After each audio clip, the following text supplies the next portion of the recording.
Greetings, we know Full here, and let's talk about linear kinematics.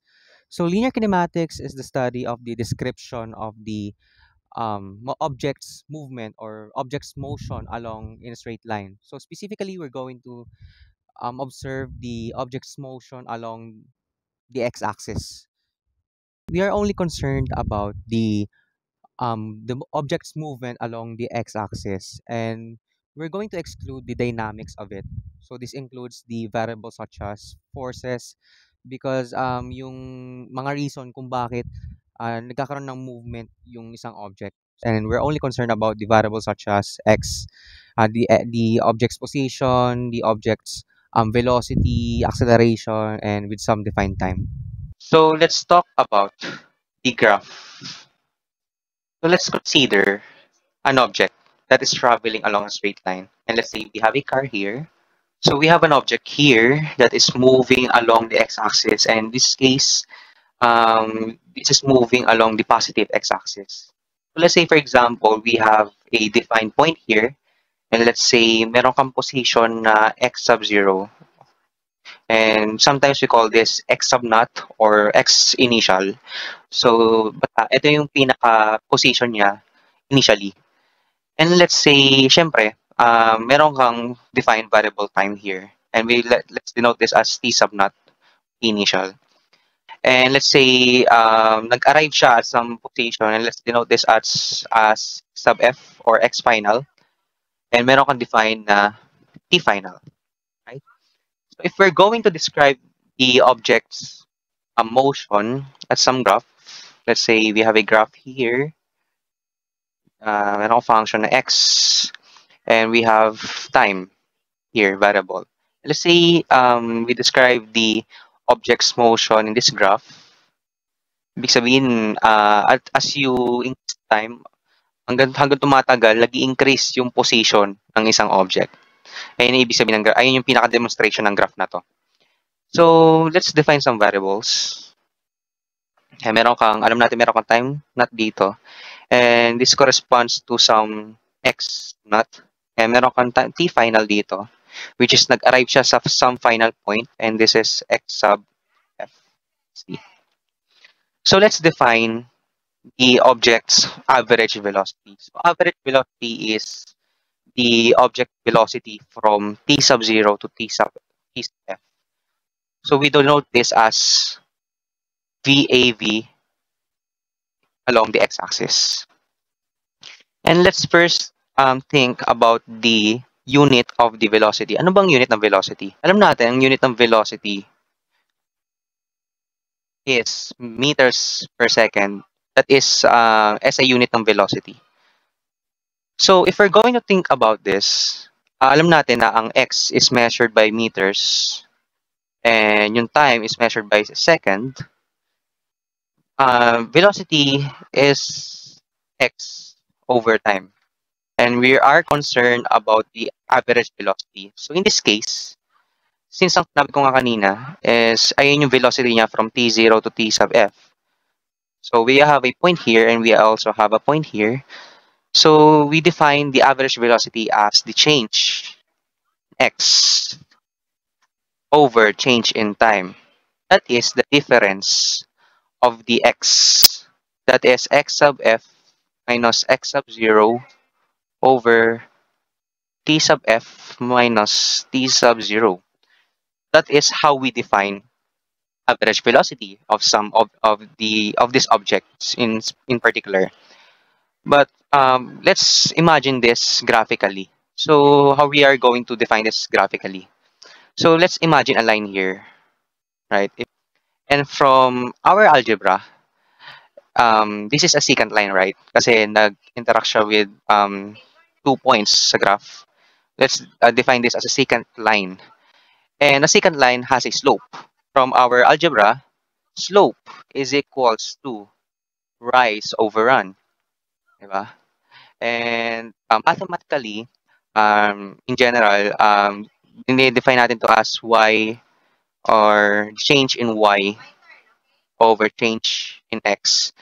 Kasi, di ba in general kasi, kapag meron tayong Cartesian plane, meron kang y variable, x variable, And define natin yung y as the rise or the vertical line over the horizontal line, which is yung x variable natin. In this case kasi, ang variables natin ito yung usual y variable, which is x siya. Ang rise natin in this case is the change in x, di ba? That is the rise. From point here, umaakyat tayo. Diba? And our run is yung time variable natin. In this case, this is the change in time, right? And we're going to take the run. And yeah, nakuha na natin yung slope line. Typically, this is the slope of the secant line. So if we're going to observe this, ang average velocity ng object na to is equal to the slope of the secant line. So that's how we define the average velocity of the object graphically. That is the slope of the secant line if we connect the two lines, diba, from t sub 0 to t sub f. Also, we have, let's define the instantaneous velocity. So, ano nga ba ang instantaneous velocity? So, from the word itself, ang instantaneous velocity is the velocity at some instant. So, at some point. So, let's replicate this graph here. Let's say, for example, we want to define the velocity at some point here. The t sub naught, natin i-define yung velocity niya at point. And we have a correspond x here, x sub naught. So, according to definition kanina, graphically, ang average velocity is equal to the slope of the secant line. So, if we're going to talk about this, gusto natin malaman kung ano yung velocity niya at this point. So, how we are going to do that. So, let's say, for example, we want to define or we want to find the velocity at this point. That is the instantaneous velocity at this point. So, at an instant, gusto natin malaman yung velocity niya at sa initial point. So, according kanina, the average velocity is equals to the slope of the secant line. Right? So, if we're going to think about this, at some point, yung instantaneous velocity must be equal to some slope of a line, of a particular line. So, if we're going to imagine this, let's take this graph here sa taas. Kapag pinapalapit natin yung TF to T sub naught, basically we're forming a line to this specific point. And kung isipin mo siya, magiging ganito siya. This is basically a tangent line.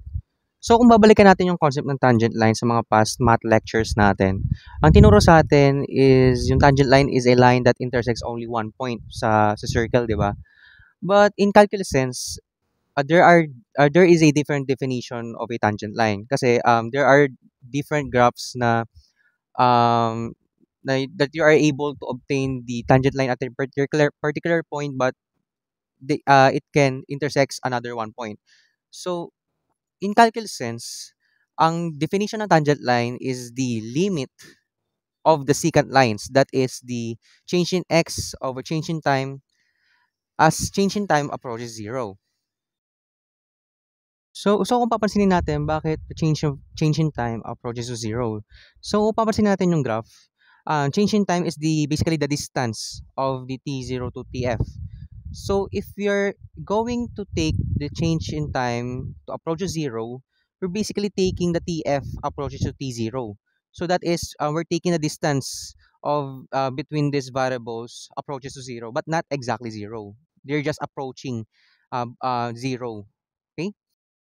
So in analogy earlier, this is equal to the instantaneous velocity. Okay, this is basically the equal to the velocity initially. So generally, this definition is also from the calculus 1. So this is equals to the derivative. So this is basically dx over with respect to time, dt.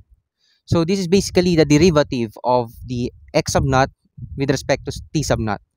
So we're just taking the derivative of this point. So that is how we can obtain the instantaneous velocity at a particular point. So in addition, in general, the definition of the derivative is the limit of the secant lines as an arbitrary point approaches a particular point. So that's how we define a derivative as well. So basically, the instantaneous velocity is equal to the dx over dt, which is the derivative of x with respect to time at a point, which is also equal to the slope of the tangent line. So that's how we can obtain the instantaneous velocity.